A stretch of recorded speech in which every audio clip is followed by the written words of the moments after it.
Van de verplichte 1000 opvangplaatsen voor Oekraïners heeft Zeeland nog maar de helft geregeld. Maar de veiligheidsregio maakt zich geen zorgen.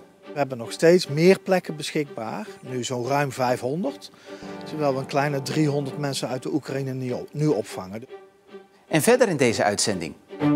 Bos maakt geen excuses voor uitspraken.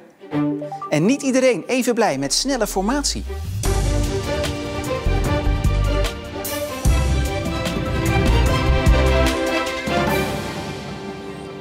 Goedenavond. Het is Zeeland niet gelukt om op tijd voldoende opvangplaatsen voor Oekraïense vluchtelingen te regelen. Zeeland had er nu 1000 moeten hebben en over een week 2000. Maar op termijn gaat het volgens de veiligheidsregio wel lukken. Er hadden nu 1000 opvangplekken moeten zijn in de provincie, maar er zijn er maar 500. Zoals deze huizen hier in Koudekerke. In 16 woningen kunnen Oekraïense vluchtelingen terecht. Maar meer opvangplekken dan die 500 zijn er nog niet. Kijk, de grote locaties hebben we echt wel voorgesorteerd voor die noodopvang asiel. Als Studio 58 nog beschikbaar zou zijn, als de Zeelandhallen nog beschikbaar zou zijn, als de Marinierskazerne nog beschikbaar zou zijn, weet je, dan tik je snel de 1000 aan. 1800 hebben we er echt wel in beeld, maar dat zijn plekken die moeten worden ingericht, daar moet begeleiding op. Ook in deze voormalige school in Wissekerke worden vluchtelingen opgevangen. En ook al levert Zeeland minder plekken dan gevraagd, het is op dit moment genoeg. Wat van belang is dat als op dit moment mensen uit de Oekraïne arriveren, en dat gebeurt per bus vanuit de RAI bijvoorbeeld, dat we ze onderbrengen. Want we hebben nog steeds meer plekken beschikbaar, nu zo'n ruim 500. Terwijl we een kleine 300 mensen uit de Oekraïne nu opvangen. Dus we blijven wat dat betreft de stroom voor. Alle veiligheidsregio's in Nederland samen hebben de 25.000 gevraagde opvangplekken wel gehaald. De overgrote meerderheid, 79% van de Zeeuwen, is tegen het sluiten van kleine dorpsscholen vanwege teruglopende leerlingenaantallen. Dat blijkt uit een enquête in opdracht van Omroep Zeeland. Maar een school openhouden is makkelijker gezegd dan gedaan. Een school is heel belangrijk voor de leefbaarheid in een dorp of kern. Want dat betekent dat er kinderen zijn, dat er jonge mensen wonen. En dat trekt mensen aan. Dat houdt mensen op een dorp. Maar laat ook nieuwe mensen naar het dorp toe komen.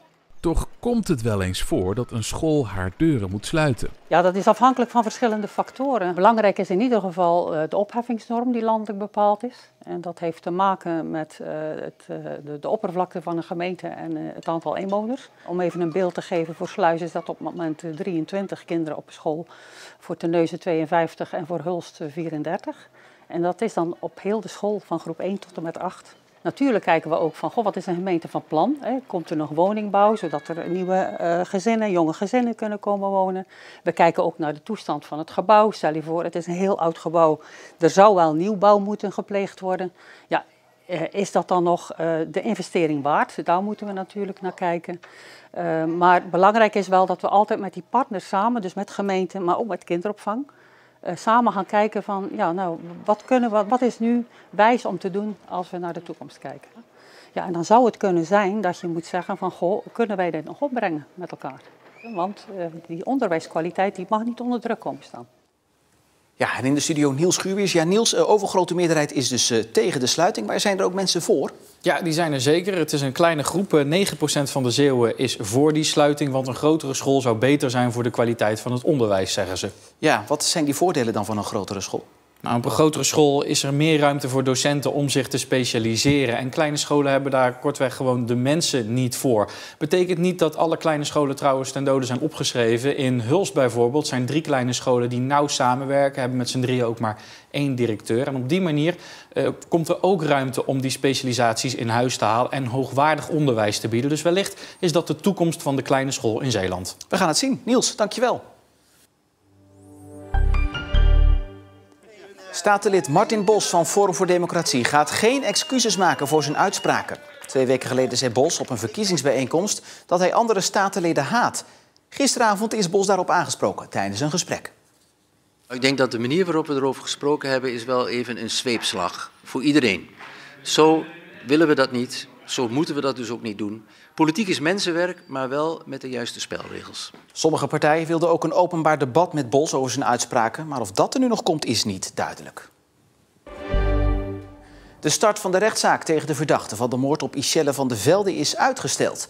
De inhoudelijke behandeling zou eind april starten, maar dat is niet haalbaar nu de advocaat van de verdachte nieuwe onderzoekswensen heeft. De rechtbank streeft er nu naar om de zaak in juli van start te laten gaan. En voor de familie is het uitstel een grote klap. Zij vinden het onmenselijk dat ze nu nog langer moeten wachten. Door teruglopend kerkbezoek, minder inkomsten uit collectes en stijgende onderhoudskosten gaan 5 van de 8 katholieke kerken op de Beverlanden dicht. Dat heeft het parochiebestuur waar de kerken onder vallen besloten. Eind dit jaar gaan de kerken van Hans Weert, Sierenhoek en Leeuwendorp dicht. En over 3 jaar wordt dan gekeken welke 2 andere kerken volgen. De houtmarkt in Hulst wordt aangepakt en krijgt nieuwe inrichting en riolering. Dat betekent dat er flink wordt gegraven. En waar er in het oude centrum gegraven wordt, daar is vaak ook archeoloog Els Koppens. En zij ontdekte een wel heel oude muur. De muur is opgebouwd uit middeleeuwse bakstenen, herbruikte middeleeuwse bakstenen. Dus ik vermoed dat die dateert zeg maar, aan het einde van de middeleeuwen en het begin van de nieuwe tijd. En wie denkt dat dit zomaar een middeleeuwse muur is, die heeft het waarschijnlijk mis. 100% zeker weten doet archeoloog Els het niet. Het onderzoek is nog volop gaande. Maar het lijkt erop dat deze muur een onderdeel is geweest van de zogenoemde Bagijnenput. Als deze stuk muur zeg maar, behoort tot die Bagijnenput, dan was dat echt een gigantische put die een groot deel van de houtmarkt in beslag nam. Dus ja, dat is gigantisch. Ik heb dat nog niet gezien tot hiertoe. Daar moet je als archeoloog toch ook gewoon wild van worden, toch? Ik ben enorm enthousiast, want ik vind het heel leuk. Want ik heb al de eer mogen hebben van zoveel onderzoeken te mogen doen in Hulst. Waardoor dat ik zelf eigenlijk ook steeds nieuwe dingen ontdek. Archeoloog zijn in een oude stad als Hulst is natuurlijk een feestje. Hulst ontstond in de 11e eeuw.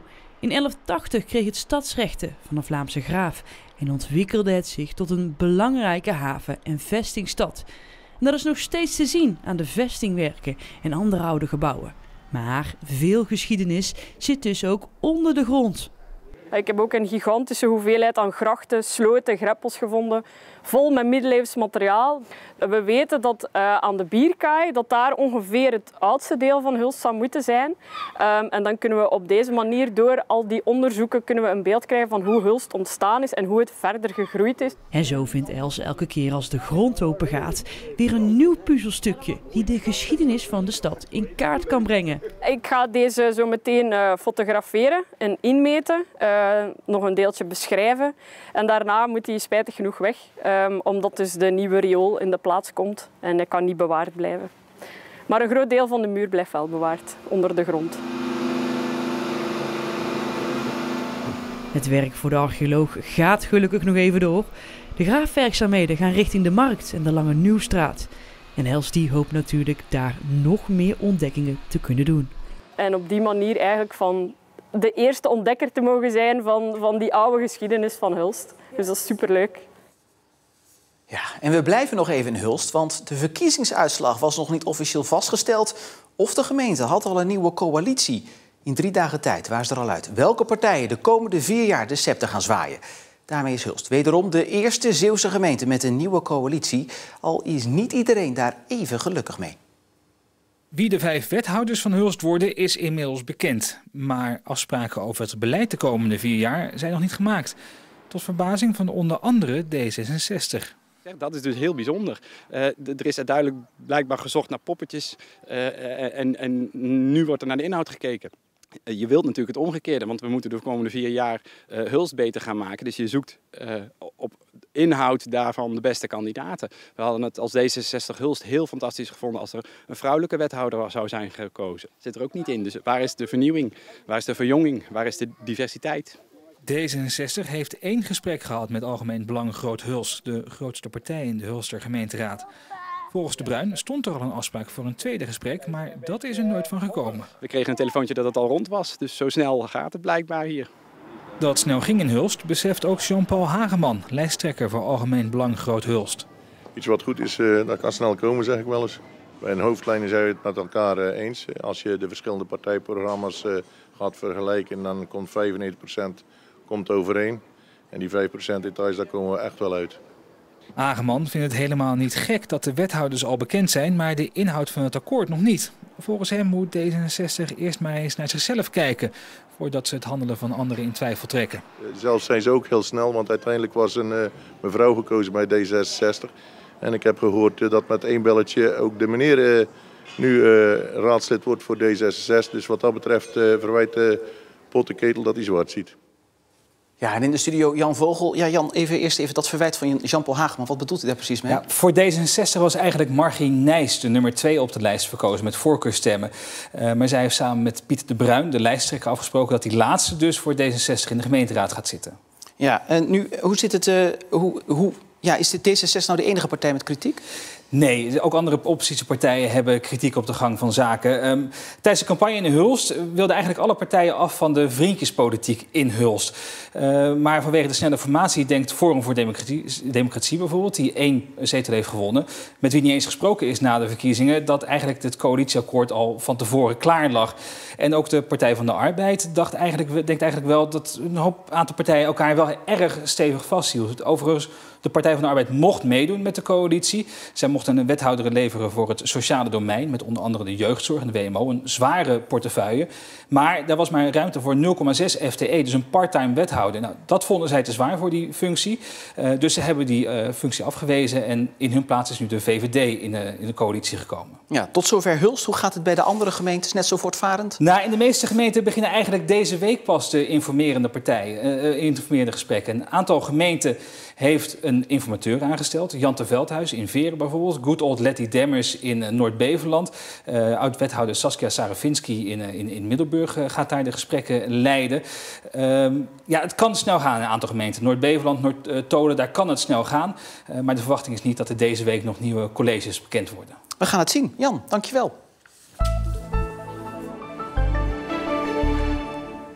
Het was wederom zonnig en warm. In Westdorpen kwam de temperatuur overigens voor het eerst dit jaar boven de 20 graden uit. En daarmee is het de eerste officiële warme dag.